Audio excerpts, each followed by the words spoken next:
Hi friends, అందరు ఎలా ఉన్నారు? బాగున్నారా? అందరూ బాగున్నారు అనుకుంటున్నాను. మరి ఈరోజు దేవుని వాగ్దానంతో నేను మీ ముందుకు వచ్చాను. మరి ఈరోజు దేవుని వాగ్దానము హెజ్కేలు గ్రంథము 18వ అధ్యాయము 27వ వచనము. మరియు దుష్టుడు తాను చేయించు వచ్చిన దుష్టత్వము నుండి మరలి నీతి న్యాయములను జరిగించిన ఎడల తన ప్రాణములను రక్షించుకున్నాను. మరి ఫ్రెండ్స్, ఈరోజు దేవుని వాగ్దానము.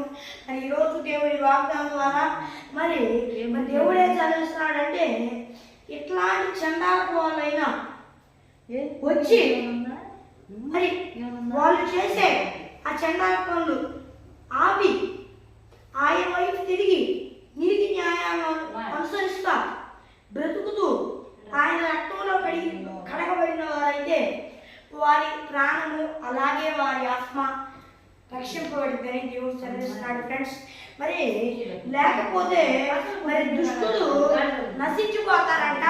మరి దేవుడు ఈ రోజు వాక్యం ద్వారా మరి దేవుడే చదివిస్తున్నాడు అంటే, మరి ఈ రోజు దేవుని వాక్యం ద్వారా మరి దేవుడే చదివిస్తున్నాడు అంటే, మా బిడ్డలారా మీరు తప్పు చేశారు, ఇప్పటికి కూడా నేను మీ అందరూ ప్రేమ కలిగి ఉన్నాను, మీ పాపములు క్షమిస్తాను. మీరు నా యొద్దకు వచ్చి మీ పాపములు ఒప్పుకొని ఆ రక్తంలో కడగబడిన ఎడల నేను మిమ్మల్ని క్షమించి పరిశుద్ధులుగా చేస్తాను, నా రాజ్యం వారసులుగా చేస్తాను.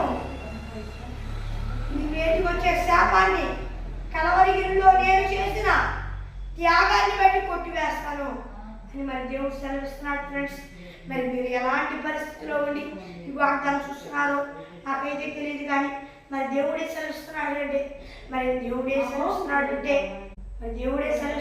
అంటే ఇప్పటికీ నా దగ్గరికి రా నా బిడ్డ, నేను ఎంతో ప్రేమ కలిగి ఉన్నాను అని మరి దేవుడు సెలవిస్తున్నాడు. మరి ఫ్రెండ్స్, మీరు భయపడవాకండి. మీరు ఎలాంటి పరిస్థితుల్లో ఉండి వాగ్దానం చూస్తున్నారని నాకైతే తెలియదు, కానీ మరి భయపడవాకండి. మీరు ఎలాంటి పాపాలు చేసినా, మరి మీరు ఎలాంటి తప్పులు చేసినా, అయ్యా నన్ను క్షమించు అని ఆయన ఎప్పటికైనా వేడుకోండి. ఆయన మీతో సెలవిస్తున్నాడు, రాజ్య శాసనాలు మీకు వ్యతిరేకంగా ఉండవచ్చు, ఎలాంటి పరిస్థితుల్లో అయినా ఉండొచ్చు, కానీ మరి దేవుడు సెలవిస్తున్నాడు ఏంటంటే, నా బిడ్డలారా ఇప్పటికైనా రా నా బిడ్డ, నేను ఎంతో ప్రేమ కలిగి ఉన్నాను, నేను అనుకుంటే రాజశాస్త్రములైనా మార్చగలిగిన సమర్థుడను, నేను సమస్తము చేయగలిగిన సమర్థుడను. ఇప్పటికైనా నా దగ్గరికి రా నా బిడ్డ, నరకాగ్ని ఉండవు నుండి తప్పింపబడతావు, ఆ శాపం నుండి తప్పింపబడతావు. మరి ఫ్రెండ్స్, మరి మీరు ఎలాంటి పరిస్థితుల్లో ఉండి ఈ వాగ్దానం చూస్తున్నారో నాకైతే తెలియదు, కానీ మరి చివరికి ప్రాణం పోయే స్థితిలో ఉండి వాగ్దానం చూస్తున్నారేమో నాకు తెలియదు, కానీ మరి దేవుడు సెలవిస్తున్నాడు, నేను ఎలాంటి ఘోర పాపినైనా క్షమించగలిగిన దేవుడు. నా దగ్గరికి రా నా బిడ్డ, నీవు నా బిడ్డవు, నేను నిన్ను ప్రేమిస్తూ ఉన్నాను, నేను నీకున్న ఆ ఇబ్బందికరమైన పరిస్థితుల నుండి, ఆ సాతాను బంధకాల నుండి నేను నిన్ను విమోచిస్తున్నాను. రా నా బిడ్డ, నేను ఎందుకు ప్రేమ కలుగుతున్నాను అని మరి దేవుడు సెలవిస్తున్నాడు. ఫ్రెండ్స్, మరి దేవుడు మాటలు ఆలకించండి. ఫ్రెండ్స్, మరి ప్రియమైన దేవుని బిడ్డలారా, మీరు ఎలాంటి పరిస్థితుల్లో ఉండి వాగ్దానం చూస్తున్నారో నాకు తెలియదు, కానీ మరి దేవుడు సెలవిస్తున్నాడు, నా బిడ్డలారా నా దగ్గరికి రండి, నేను ఎంతో ప్రేమమయుడిని, ఇప్పుడు దాకా తప్పు చేసావు నువ్వు, నాకు సమస్తం తెలుసు, ఇక్కడ నుండైనా ఆ తప్పును మానుకో, నీతి న్యాయాలు జరిగించు, నాకు ఇష్టానుసారంగా బ్రతుకు, నా దగ్గర క్షమాపణ అడుగు. నేను కలవరిగిరిలో చేసిన త్యాగాన్ని బట్టి, ప్రాణ త్యాగాన్ని బట్టి నిన్ను నా రక్తంతో కడిగి పరిశుద్ధుడిగా చేసి నా ఉచితమైన కృపతో నేను నీకు సహాయం చేస్తాను. నేను నా ఉచితమైన కృపతో నీ ప్రాణాన్ని, నీ ఆత్మను రక్షిస్తాను. నువ్వు పరలోక రాజ్య వారసుడు అవుతావు, లేకపోతే అవో నా బిడ్డ అని మరి దేవుడు ఈరోజు వాక్యం ద్వారా మరి దేవుడు సెలవిస్తున్నాడు. ఫ్రెండ్స్, ఎందుకంటే అందరూ ఆయన బిడ్డలే, అందరూ మానవులమైన ప్రతి ఒక్కరు ఆయన బిడ్డలేనమాట. ఆయన ఇప్పుడు వస్తాడా నా బిడ్డ, దారి తప్పాడు, ఇప్పుడు వస్తాడా అని చెప్పి మీ కొరకు ఎదురు చూస్తున్నాడు. ఇప్పటికైనా మానుకోండి, అలాంటి విషయాలను మీరు పక్కన పెట్టేసి ఇప్పటికైనా ఆయన చెప్పినట్లు మరి ఆయన ఇష్టానుసారంగా బ్రతకండి. ఆ తప్పుడు పనులు విడిచిపెట్టేయండి. మరి దేవుడే సెలవిస్తున్నాడు, అందరూ విన్నారు కదా.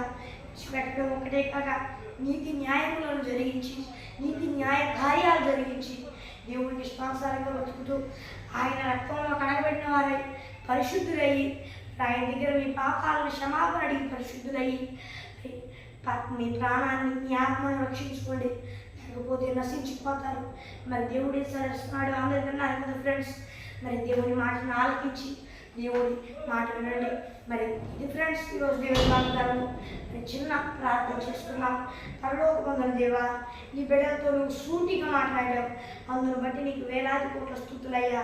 నీ బిడ్డలతో మాట్లాడినట్టుగా ఇప్పటికైనా నీ బిడ్డ నీ వైపు తిరిగి నీకు ఇష్టానుసారంగా బ్రతికేటట్లు, నీతి న్యాయములు జరిగించేటట్లు, నీకు ఇష్టానుసారంగా బ్రతుకుతూ తన పాపాలు నీ దగ్గర క్షమాపణ అడిగి పరిశుద్ధుడయ్యేటట్లు దేవా నాయనా, తన ప్రాణాన్ని, తన ఆత్మను రక్షించుకునేటట్లు నీ కృప చూపిస్తున్నావు.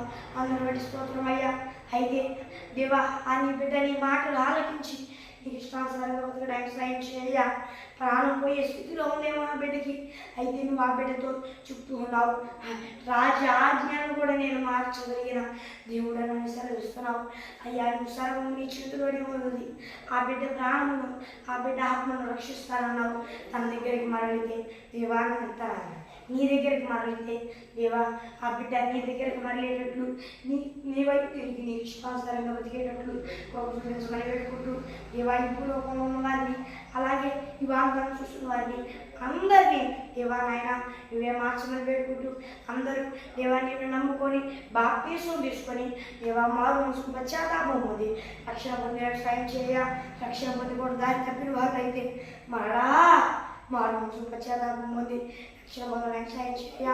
అందరూ దేవా నాయన నువ్వు నిర్ణయించిన ఆయుష్కాలం బ్రతికి ఆ తర్వాత నీ దగ్గరికి వచ్చి నీతో కూడా పరలోక రాజ్యం ఉండే కృపను పొందుకునేలాగా సాయం చేయమని పెట్టుకుంటూ యేసు నామములో అడుగుతున్నాము. మరి ఫ్రెండ్స్, ఈరోజు దేవుని వాగ్దానం, దేవుని మాటలు ఆలోచించారు కదా. దేవునికి ఇష్టానుసారంగా బ్రతకండి ఫ్రెండ్స్.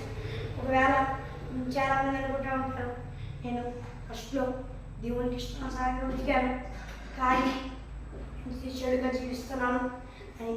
మరి దేవుడు మీతో సెలవిస్తున్నాడు, నా బిడ్డ నేను నిన్ను క్షమిస్తాను, నా దగ్గరికి రాని. మరి దేవుడు ఎలాంటి వారితోనైనా క్షమిస్తున్నానని ఈ సమయాన్ని చెబుతున్నాడు. భయపడవాలండి, ఆయన దగ్గరికి రండి, ఆయన మీకు కృప చూపిస్తాడు. మరి ఇది ఫ్రెండ్స్ దేవుని వాగ్దానం. మరి మీ ప్రార్థన అవసరం కొరకు +9 అనే దీక్ష కోడు దాని పక్కన ఉంది కదా, 6305960089 అనే నెంబర్కి కాల్ చేయండి. మరి ఒకసారి ఇంగ్లీష్లో చెప్పడం జరుగుతుంది. 6305960089 అనే నెంబర్కి కాల్ చేయండి. మరి ఇది ఫ్రెండ్స్ ఈరోజు దేవుని వాగ్దానం. మరి ఇది ఫ్రెండ్స్ ఈరోజు దేవుని వాగ్దానం. మరి ఒక దేవుని వాగ్దానంతో మళ్ళీ కలుద్దాం. అంతవరకు దేవుని కృప ఆశీస్సులు మనందరికీ తోడై నడిపించుగాక.